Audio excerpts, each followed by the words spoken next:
السلام علیکم ورحمۃ اللہ وبرکاتہ۔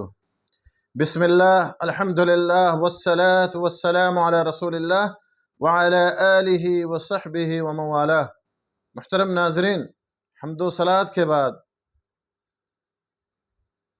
کیا آپ جانتے ہیں کہ کسی کو ہنسانے کے لیے یا مذاق کے طور پر جھوٹ بولنا کتنا خطرناک ہے؟ کیونکہ ہم میں سے بعض لوگ یہ سمجھتے ہیں کہ مذاق میں جھوٹ بولنا، مذاق میں غلط بیانی کرنا یا جھوٹے لطیفے سنانا یا کسی کو ہنسانے کے لیے جھوٹ بولنا، یہ سب جائز ہے۔ حالانکہ جھوٹ ہر حالت میں جھوٹ ہی ہے، اور مذاق میں بھی اور کسی کو ہنسانے کے لیے بھی جھوٹ بولنا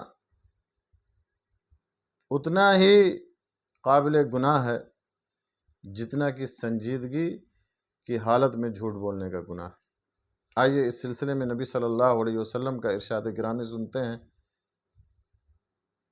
آپ صلی اللہ علیہ وسلم نے ارشاد فرمایا، سنن ابو داود کے حوالے سے یہ حدیث ہے، البانی رحمہ اللہ نے اس کو حسن قرار دیا ہے۔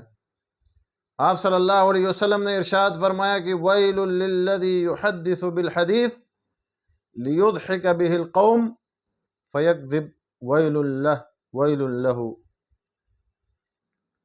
اس شخص کے لیے ہلاکت اور بربادی ہے جو لوگوں کو کوئی جھوٹ بیان کرے تاکہ وہ ہنسیں، یعنی لوگوں کو ہنسانے کے لیے جھوٹ بولے، اس کے لیے ہلاکت ہے، اس کے لیے ہلاکت ہے، اس کے لیے بربادی۔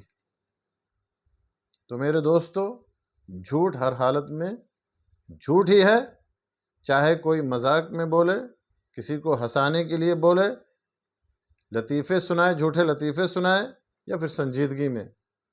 اور ہنسانے کے لیے، جیسا کہ اس حدیث میں بیان کیا گیا کہ اگر ہنسانے کے لیے کسی کو جھوٹ بولتا ہے کوئی، تو اس کے لیے ہلاکت ہے، بربادی۔